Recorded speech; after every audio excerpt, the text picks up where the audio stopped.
Alors, laissons-nous maintenant faire l'injection de dépendance à l'aide d'attributs. Ok, donc on va prendre notre dernier projet, donc c'est celui-là, et je vais faire comme toujours, copier et ensuite coller.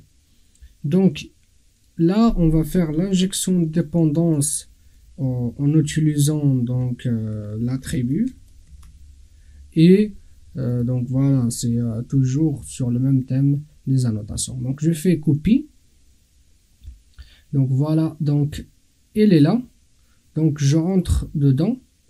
Donc je vais aller comme expliquer en fait la seule chose qui change, c'est le bin et surtout notre classe triangle. Ok, donc je vais aller dedans et comme expliqué, donc on va enlever le theta. Ok, donc on va laisser seulement en fait notre constructeur triangle. Si vous voulez en fait l'enlever, vous pouvez. Sinon, vous pouvez aussi seulement enlever la notation auto-wired. Donc moi, je vais l'enlever quand même. Comme ça, on est sûr que Spring il n'a pas utilisé pour faire l'injection de dépendance. Ok, très bien. Donc l'objectif de cette démo, c'est de faire l'injection de dépendance en utilisant l'attribut. C'est quel attribut? L'attribut concerné, c'est celui-là, le service d'émotion.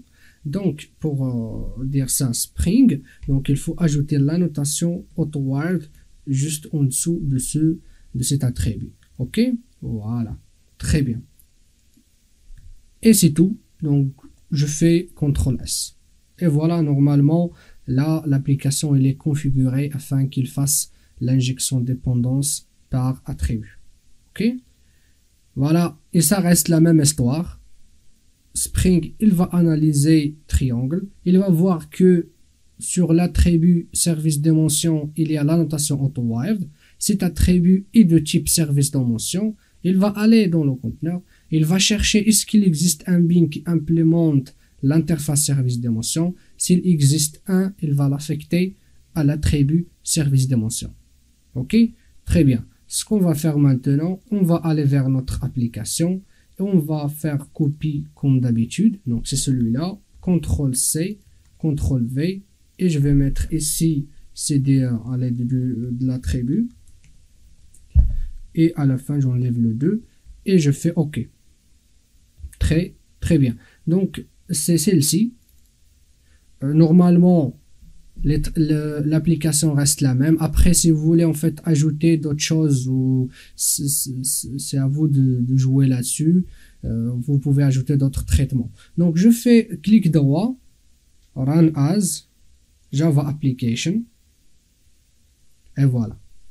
C'est toujours bien sûr le même résultat. Le type de la forme est triangle, le calcul de la surface n'est pas encore mis en place, on ne veut pas calculer le volume. Voilà ce que ça donne l'injection à l'aide d'un attribut. Ok, très bien.